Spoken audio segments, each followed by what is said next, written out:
Hi, this is Jen. Welcome back to the Real Retail Recruiter. Today we're going to talk about a phenomenal topic, how to develop your direct reports. So for this video, the premise is you are a store manager, you have two assistant managers, and you would like to develop them to next. So the first thing you want to do is sit down and have a conversation with them about their goals, where they'd like to go. Because let's be real, a lot of people join retail companies and it's not their end goal. Maybe they work for us while they're in college. They want to be maybe a teacher, maybe they're going to be a doctor, whatever it is. But again, let's be real. How many of us are in retail that maybe never thought that this was going to be their career, but once they started doing it, they loved it. And they were like, maybe I don't want to be an accountant. Maybe I want to be a retail store manager because it can be a super fun job. But step one is meet with them separately to find out where they'd like to go, what they'd like to do. And at the end of the day, if one says, yes, I'd like to become a store manager, and the other one says, hey, I'm really looking to become a teacher and I'm really here for 2 years, you are going to develop both of them. However, one of them you're going to develop a little bit different than the other one, but they both still get opportunities to grow because, frankly, the one that wants to be a teacher, there's certain facets of their job as an assistant manager that could really lead and play directly into being a great teacher, right? So with the one that wants to just be a teacher, well, I shouldn't say just be a teacher because that's really actually a very important and underpaid job. But say they want to become a teacher, is then you would ask them, what parts of your job do you really love because they involve teaching others? And then ask, is this something you would like to own more of? Is allow them to lean into areas that they're passionate about and that can translate over into next. And that frankly is probably going to level up your entire store. One, because then assistant manager A, who says, I want to become a teacher, is really engaged and they are allowed to live in an area of towering strength for themselves. And typically, if people love their job, you can tell that. You can feel the vibe when you walk into a store. And also, the employees that are working for you that are getting developed by somebody or taught or trained by somebody that really is passionate about teaching and training, it's a domino effect. Then they feel more engaged. They feel more part of the team. So that's very much a win-win. But now let's focus on the assistant manager that would like to become a store manager. So at the end of the day, store managers that hoard information or don't allow their ASMs to be part of the store manager job or sort of peeling behind the curtain and letting them see and participate in that, they are should not be a store manager because they are hoarding information and they are blocking people from getting to next. So we're going to assume that you are a good store leader and you really do want to develop your people.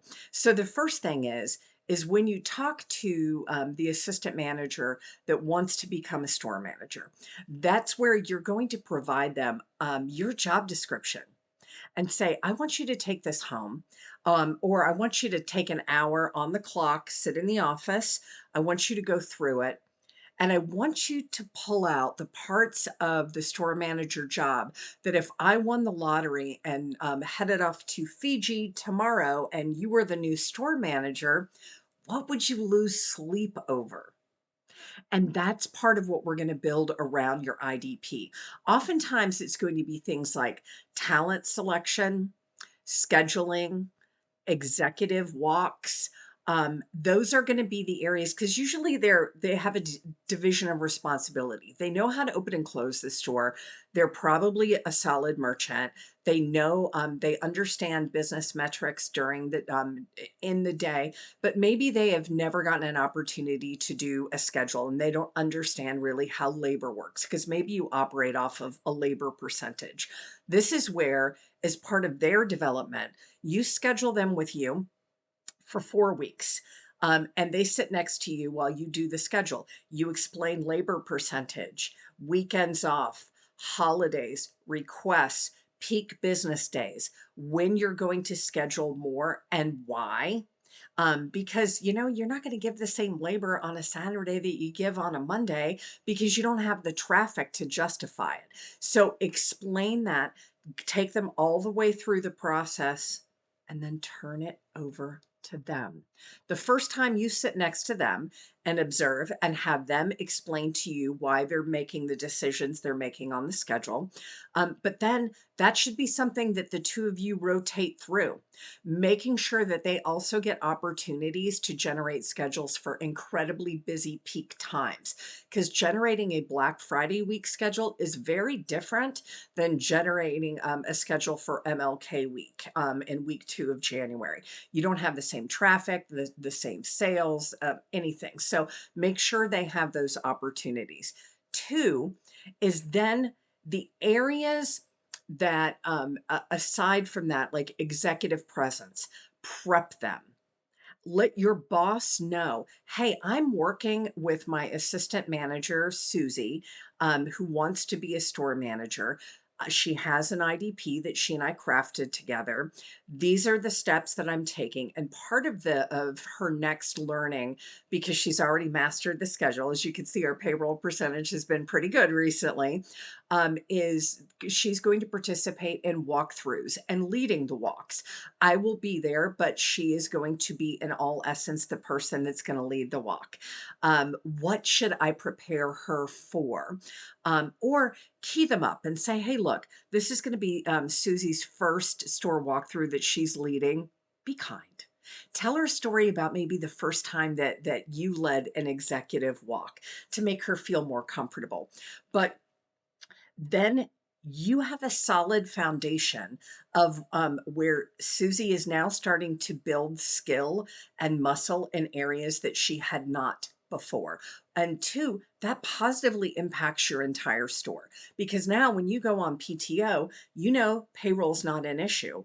And two, the sign of a great leader is not hoarding information and doing all store manager activities yourself. The sign of a great leader is somebody that can develop other great leaders. And you should let go of your ego. This is not about replacing you, but the store manager that has 3 people sitting at the store manager table that came from them and from their store, that's kind of a feather in your cap. And that can actually lead to you getting promoted at another point in time.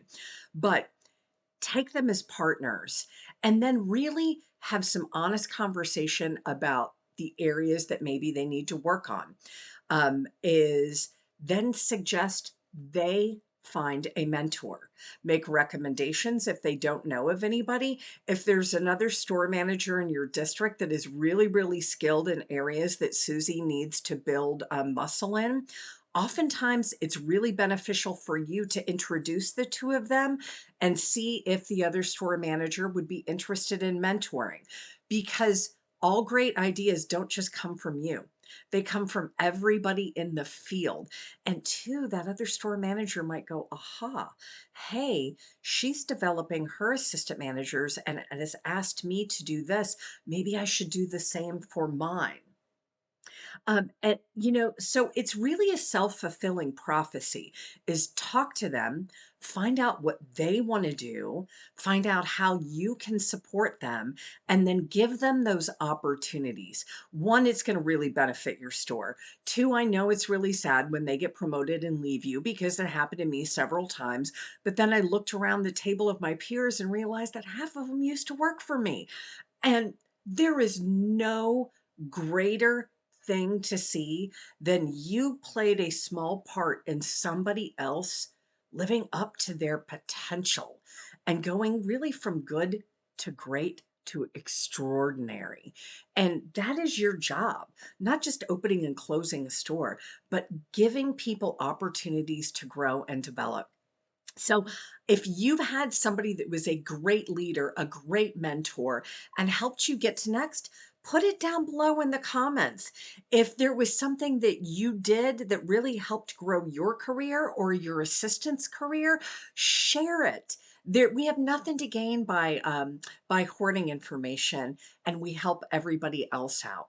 So again, as always, appreciate all the likes and subscribes to the channel and the comments. This continues to help our channel grow. That because I am a small channel, I'm asking for your help with hype points. Hype points are something new on YouTube where you can give 3 hype points every week to different creators for free, and it helps bring additional visibility to their channel. So I would really appreciate if you didn't mind hyping me up. And again, thank you for joining and listening, sharing, and subscribing, and I'll see you on the next video. Bye-bye.